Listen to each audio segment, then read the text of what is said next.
day, so I know how to say it correctly. Surprise me. Lara. Yes. I saw a little bit of hesitation there, but hey, maybe I should use this now. Say it again, say it again, say it again. Lara. There you go. Boom, boom, boom.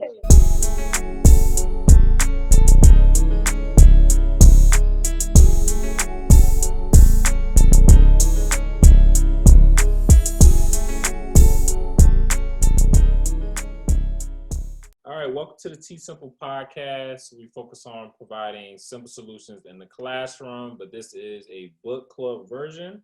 I got my sister Lara Legros with me today from the UK, doing her thing. How you doing today, Miss Legros? I'm good. It is spring in the UK, in London. We had 2 sunny days, so we're doing great. And we're going to be out of lockdown in June. Oh, God. It's looking great. Dang. So I feel like you're happy, but you're not looking forward to just, quarantine for the last, but you go outside a lot, so you good. We can only go to the park just going for a walk, but we have 20 million people vaccinated. Wow. Vaccinations are not really being welcome in the minority group. So it is kind of like a battle right now. The government has to convince people to be more comfortable getting the vaccine. So it is interesting times. It's history. So. And the same thing is happening here as well. We've actually increased the rate, but still, people of color is only 46% chance of taking it, where other groups are like 60% or higher of taking the vaccine. But we're dying at twice the rate, and so it's really important. Yeah. And imagine, and then for indigenous populations, so like Native Americans, it's 6 times. So they're dying at 6 times, or was dying at 6 times the rate. And it's education, right? The more secluded you are, the less resources you have. You fall victim to, unfortunately, propaganda material, or you just don't know, right? And you can fall victim to a novel virus that is just ravaging. Yeah.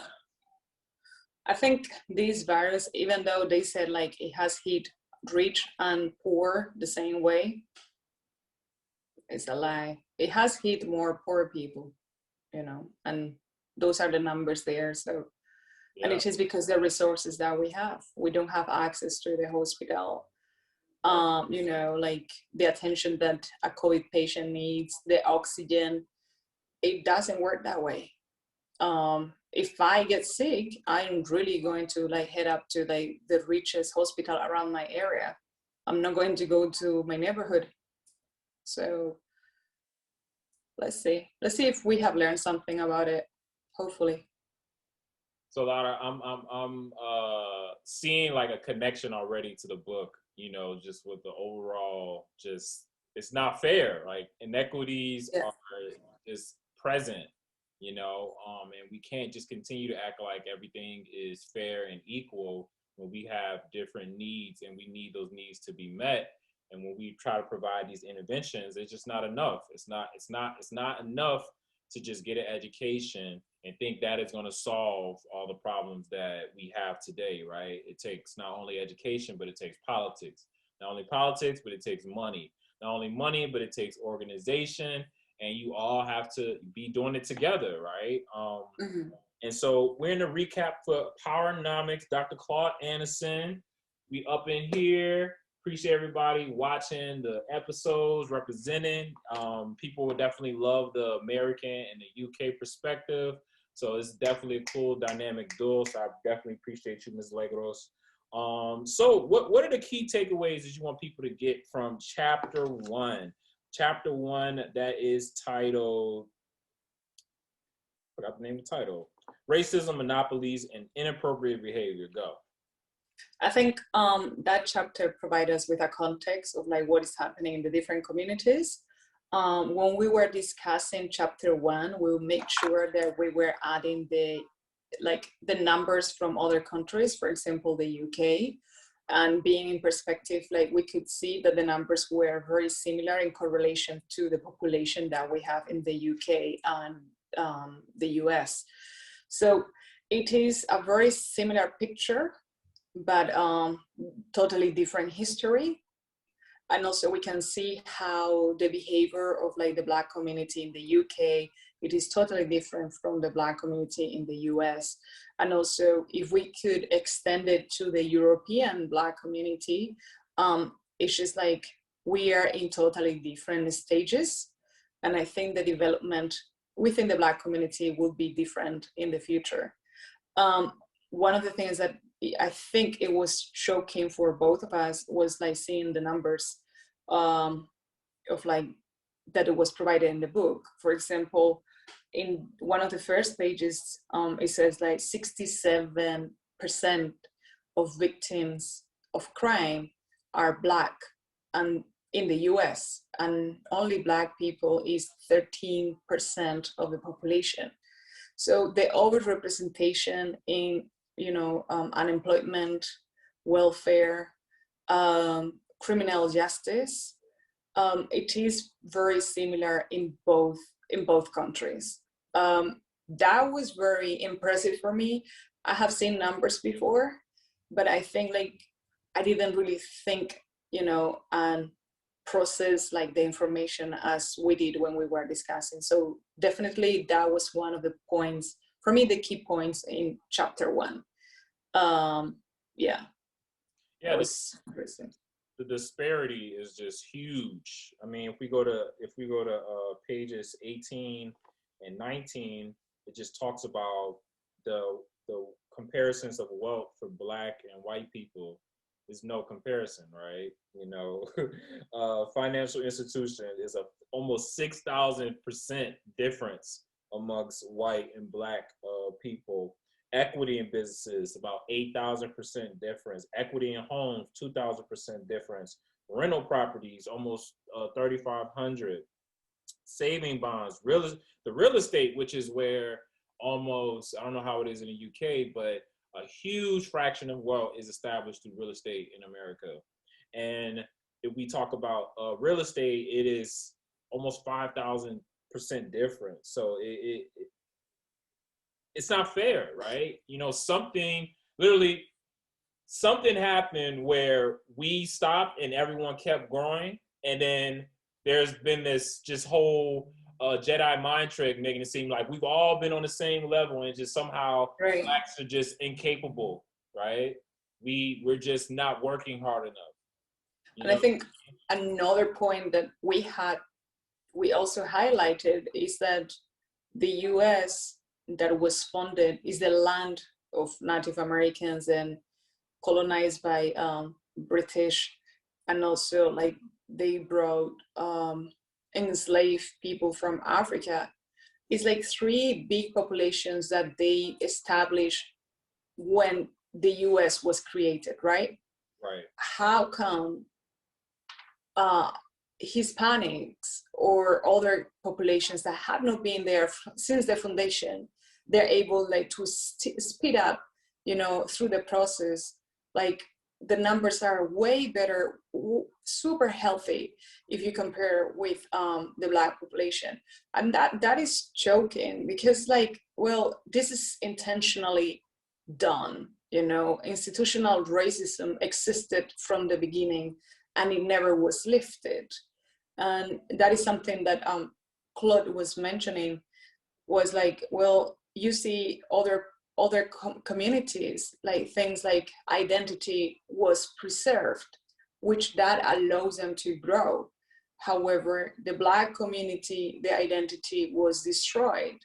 So you couldn't have a powerhouse when you don't have a sense of identity. That was very interesting as well. I think, well, and also we have to mention that we did, well, I explained like the origin of race. I was about to bring that up. I was like, yeah. So we discover like an inaccuracy. You want to elaborate on that just a little bit more, because he talks about just what the term race came from, and he compared it to like an actual race. amongst Mm-hmm. powerful people, group-minded people. I think he did get that racism. You have to have a collective group of people with power. But you also elaborate on some other stuff too. Yeah, like we have to understand that when the word race was created in that sense, between like white and black people, or like white and native indigenous, Yeah. because that happened like in the Caribbean first. It wasn't the British who were establishing all this like traffic of like people coming from other places and how they were being treated. It was actually the Spaniards and the Portuguese that they were like leading the slavery route from Africa all the way to the Caribbean. That is something that it was a little bit disappointed for me to see, like it was a little bit misleading, the explanation that what he was giving. And I think that is very key, because it is not about British created slavery as we knew, well, as we know now. It was created by like a bunch of nations, and they were disregarding Black identities, Black people. It was compared to animals, so we didn't have that. That's why we didn't have rights until I know a long time ago. One thing was interesting as well that Claude mentioned was that after 300 years of slavery, in only 30 years, you know, like how much we have grown as a community. I say we, you know, as the Black community in general, but the Black community in the US.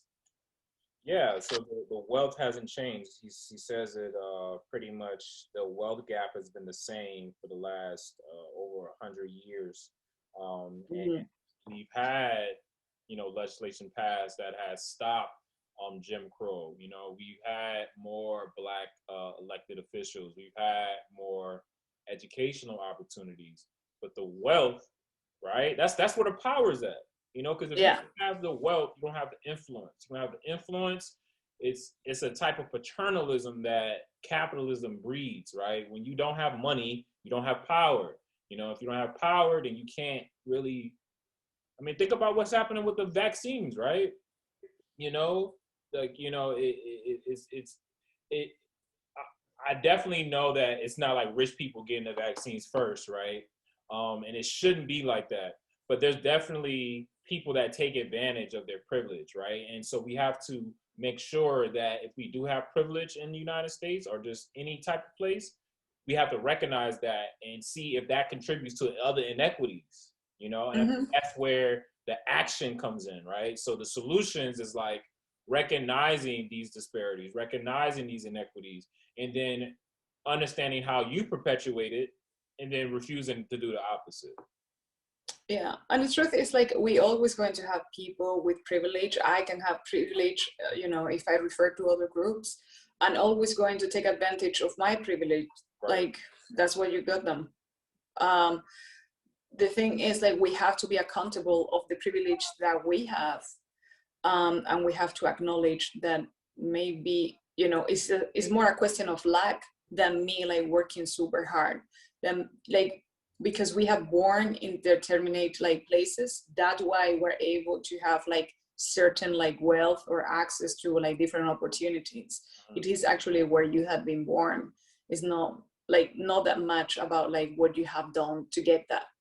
And I think like we need to acknowledge that.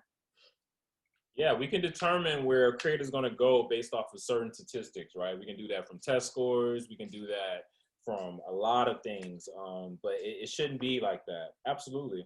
So I think that first point of what we just talked about is establishing an empowerment culture. So for Black people who have been marginalized, people who have been taking power from them, we have to empower them. We have to show them that what they have, just God-given, is beautiful, and it can be used to create your liberation. So he says, establishment and empowerment culture to foster a mindset of values and a code of conduct that prohibits members from acting in violation of their own people's best interests. Yeah, and in that part, he mentioned like we have to acknowledge we have to change our behavior.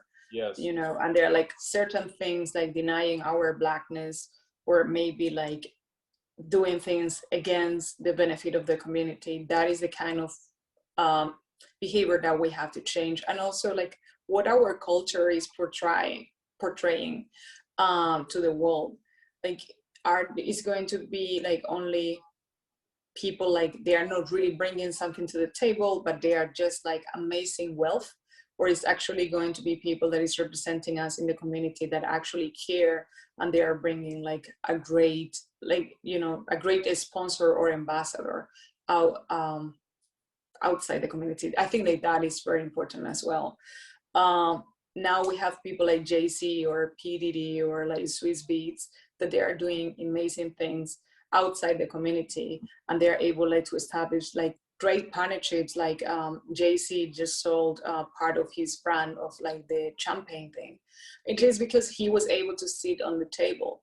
And also something that we discussed during like the last few weeks that we were doing the review is like, it is not them against us.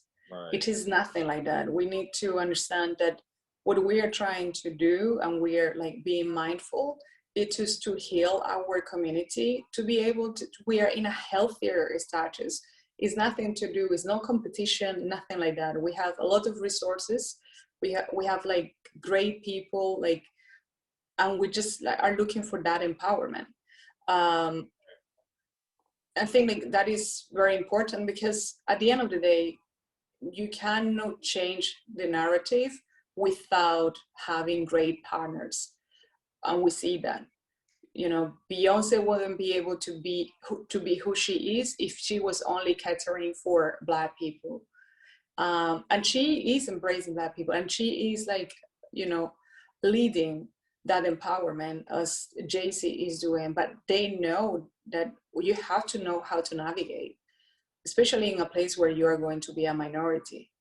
And that is something that sometimes, and we discuss this, like we go to the other extreme of like Black power, but with, you know, disregarding others communities, and that is something we cannot do. Right. It's not, we cannot become the oppressor in, even though without power. But I think you understand what I say. Yeah, we can't pretty much, you know, do what the oppressors do that is done to us, because we've been lacking so much to others who are also lacking. I think the education piece is super important. And just because I'm pro-Black doesn't mean I'm anti anything else, right? But we have to have a strong sense of self. That's why, because, you know, I know you said because you're Haitian, right? You take a lot of pride in that. How does that contribute to just your like confidence?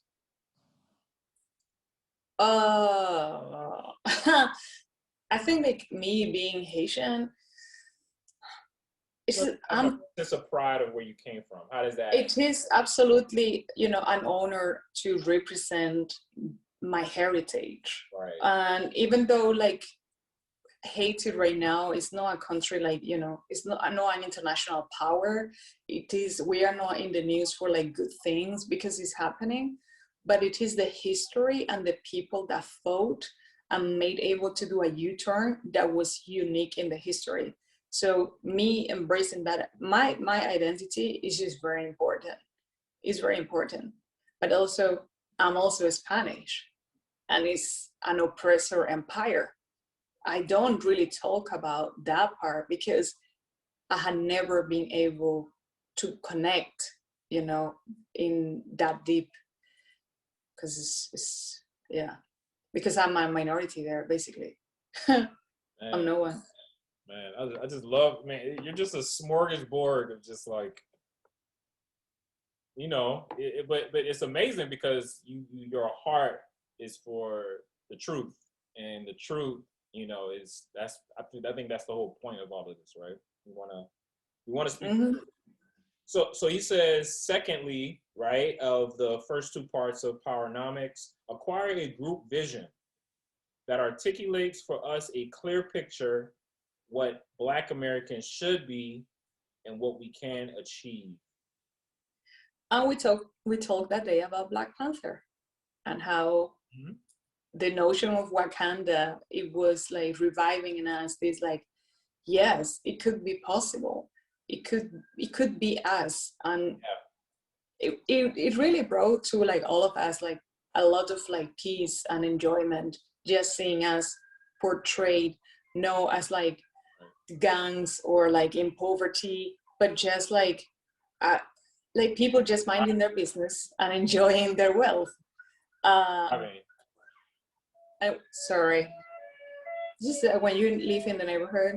It's okay. No, I said thriving. We were thriving and not surviving. Yeah, and we don't know if we're going to see that in our, lifetime, and that is sad, knowing that it's going to be difficult. But yeah, it brings the vision. It brings up like, okay, we have to visualize, we have to see ourselves getting better. We have to make sure that we are opening our minds that, another reality is possible, that it can get better. And yeah, that is a very important point, because that is how you connect with people. Like humans, we do connect through an ideas, so their ideas is our imagination that actually like help us to connect. So having a group vision is very important. Yes. So let's see. Third one. Yeah, I was just going to add to that real quick, but yeah, absolutely. And I think we have to have a leadership mindset versus like a victim mindset, because we've gone through so much, right? It's just naturally sometimes we have sympathy for ourselves, right? We have pity for ourselves, but we have to have like just a strong level of empathy, and understand where we came from, but know that empowerment culture, right? Because knowing what we used to be, right?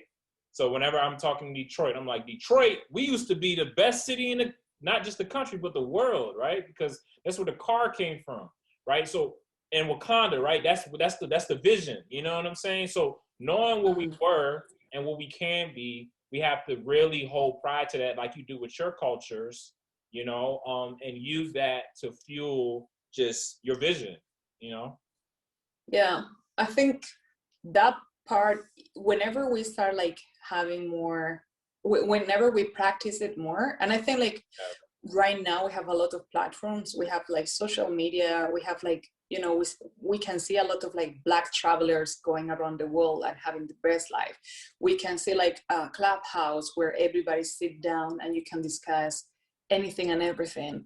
I think it's just super, technology is allowing us to create that vision, and it's just, we are one step like is getting closer to become real. Yeah, absolutely. Yeah, that's an amazing point. Someone was saying that the revolution is not going to be like a gun type revolution. It's going to be a technological revolution that just changes just the landscape of just, I mean, look at Clubhouse, right? Clubhouse, very innovative, in how it just changed everything. And I feel like Black people made Clubhouse popping, Absolutely, yes. And so again, right, that we have to recognize that is what we do in everything we touch, right? We make everything good. So imagine if we did it with ourselves, right? Imagine we did that with our communities together with one vision. Yeah, so let's get into ethno-aggregation, because that's what that is, right? Mm-hmm.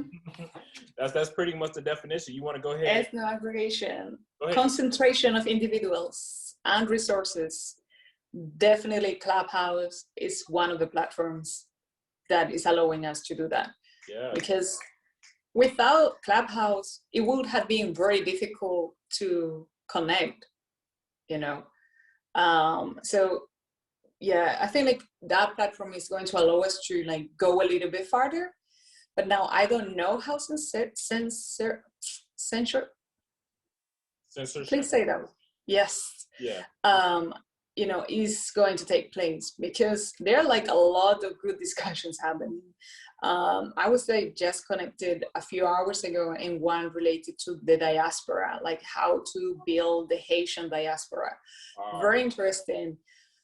and it's allowing us to like come together, people from all around the world. Another one was like, again, about Haiti and African countries. So it is allowing to have a more global conversation. And yeah, that is helping the ethno aggregation without having to be physical. Because obviously this book was written in 2005. The expectations that we will be connected as we are right now through social media it wasn't like a glimpse of like what is happening right now. I think in the future, like, you know, we have a lot of people in Clubhouse like making a lot of money through Amazon, and they don't require to like touch the goods or like having an infrastructure. So those are the certain things that maybe we're able to like shape of like what will look ethno-aggregation in the future for the Black community without having to be physically in the same space. Yeah. That will be one point, I think. But also it talks about poll sourcing. You know, I mentioned about GameStop, how like people in Reddit made sure that they had the same strategy to squeeze people that they were trading against GameStop, and then they make like a lot of money. I had been recently listening to a podcast called Earn Your Leisure.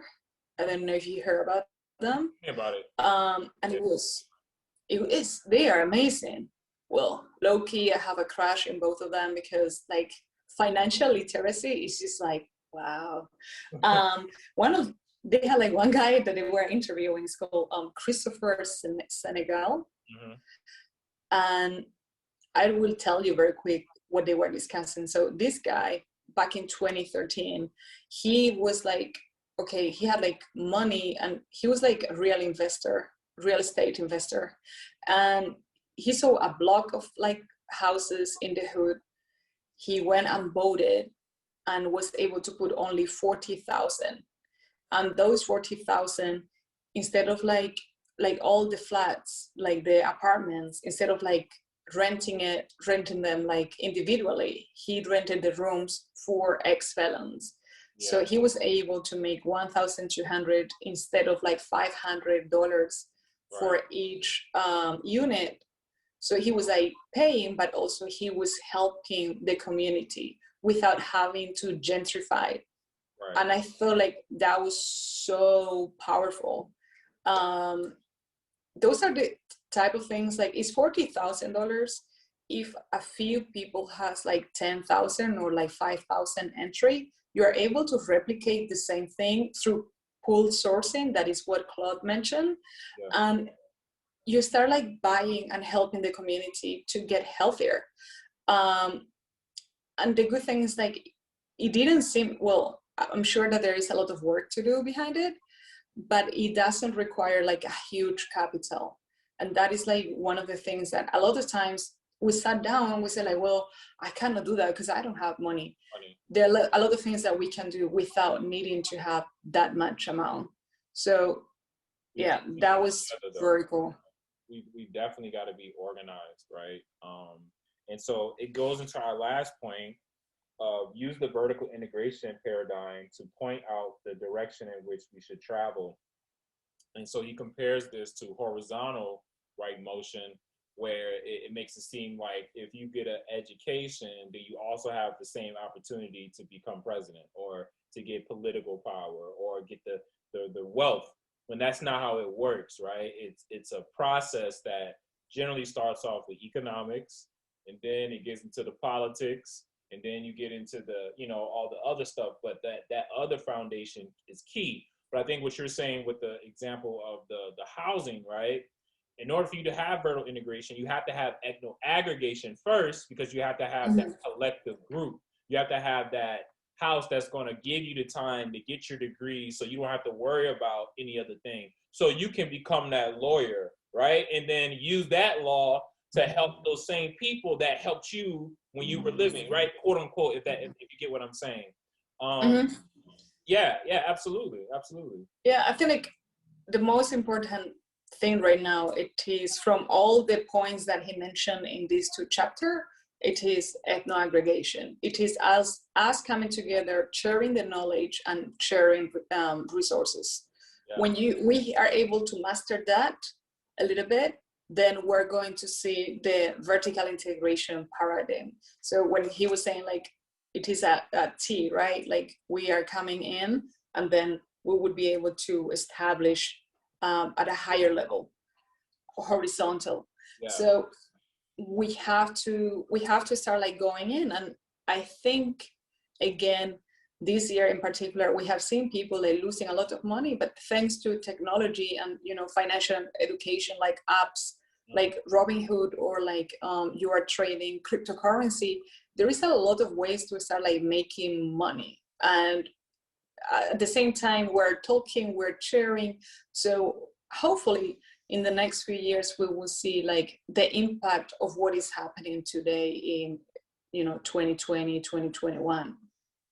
Yeah, we got to keep our eyes open, but I think we also have to stay active. We have to stay engaged. We have to stay a part of the movement. You know, don't get comfortable with just because Joe Biden's or this person is in office, he has a progressive agenda, they're going to give you the wealth.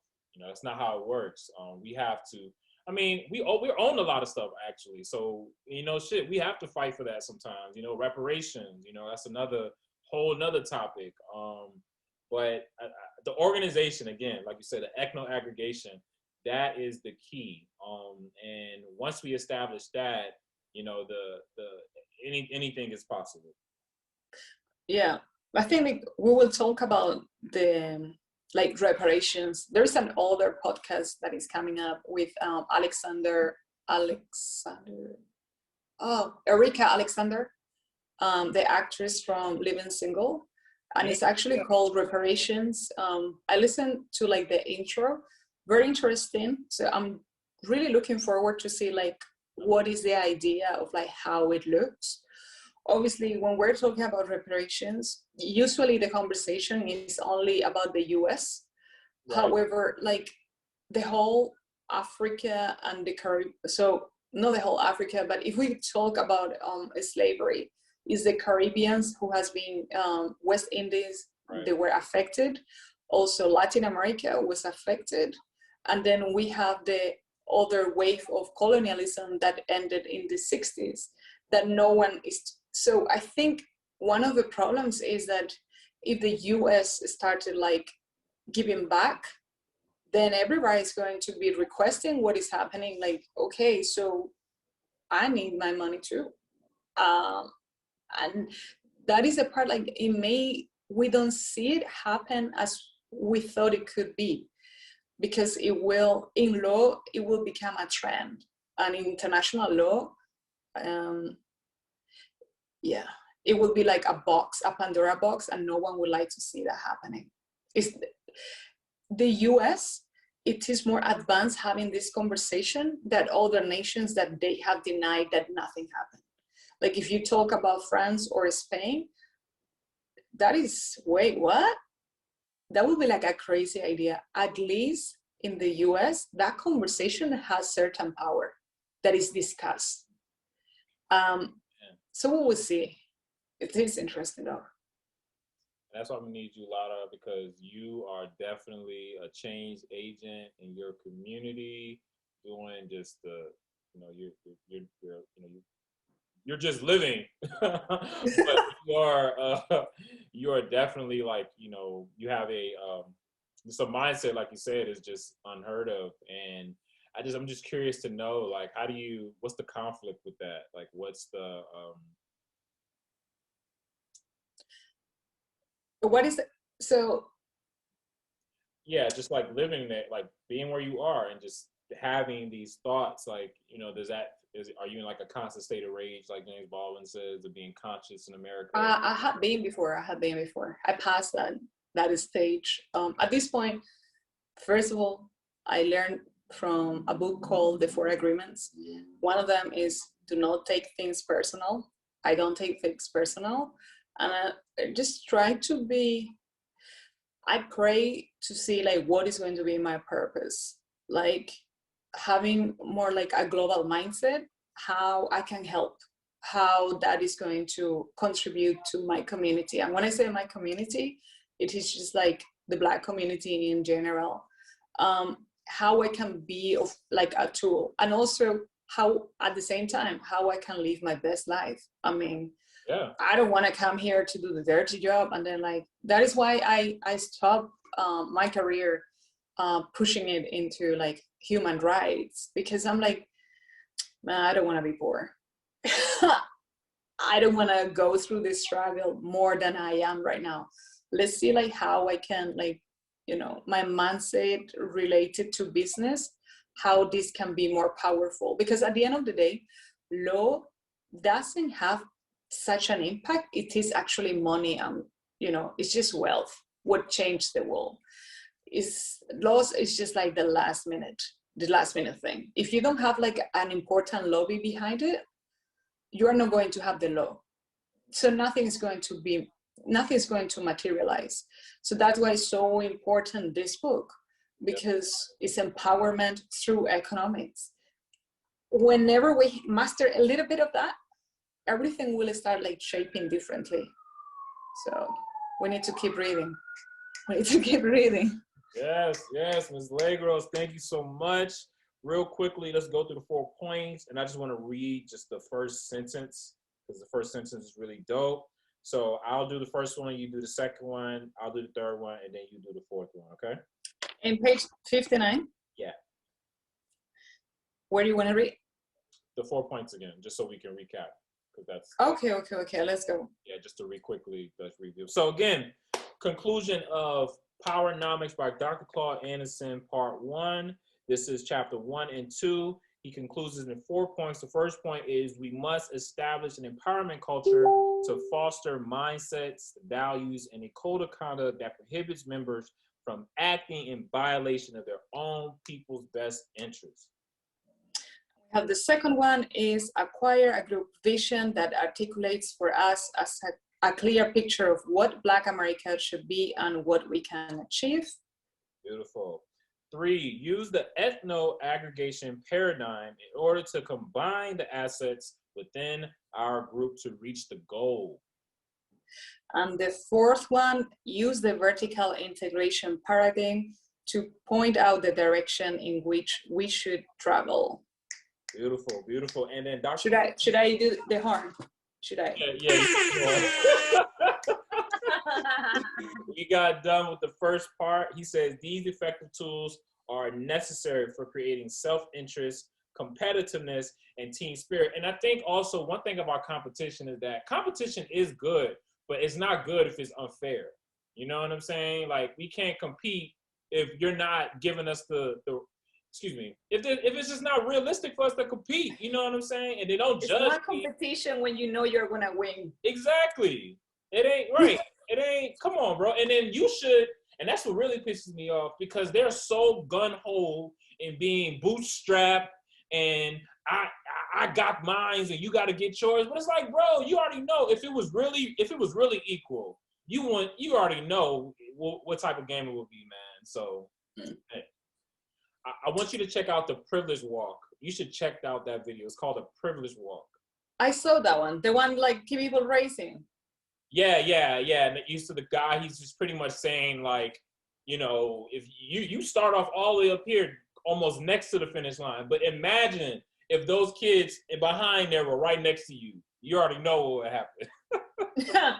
I mean, it is what it is. Yeah, absolutely. It is what it is. Yeah, absolutely. So thank you so much, Ms. Legros. I appreciate you coming through. Anything you got coming up? Anything you want to share?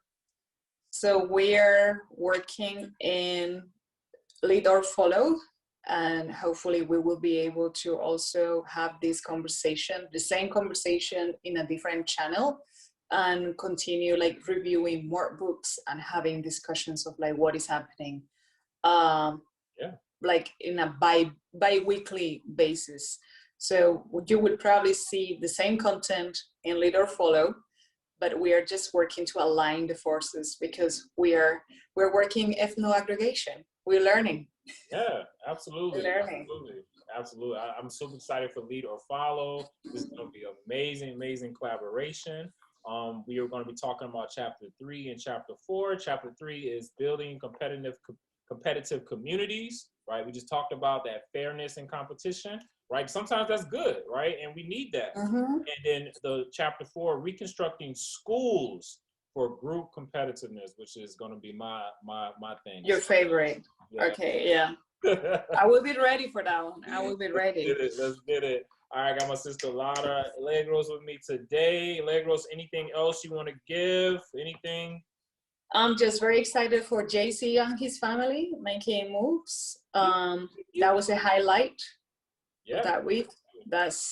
We have a powerhouse. So, you know, the tea is shaping up. Yeah. We just have to continue traveling up. So that's great. Yeah. Shout out to JC and the family. Yeah, absolutely. And then check out Black Lives Matter, the organization. They just released a report of like all their donations that they received over like the last year through Associated Press, excuse me. They're doing a lot of great stuff. They're giving out micro grants to people who needs it. So, and they were saying like, this is the first time like we've ever had money. I say that to say because there was like a Clubhouse room on, is Black Lives Matter helping us? And I'm just like, bro, let me tell you what this dude said. This dude was like, oh my gosh. This dude was like, if Black Lives Matter was started by some people from the LGBT community, why didn't they just label it Black LGBT Community Matters? I looked at him, I raised my hand, but he didn't let me in. But I just like, bro, this is like, that's the problem with Clubhouse. Like, you should not have that power, bro. Like, you should not have that green bean. You should not have any platform to say anything right now, bro. Like, oh. That's the problem of like ethno aggregation not going well. That's the problem we have. Absolutely. That's the problem. Yeah, that is. He mentioned in the book, you know, people, he called them Sambo. There is some people that I respect everybody's opinions, but I think like that is the problem with Clubhouse. People can go there, sit down as a moderator, having like thousands of followers and say absolutely nonsense.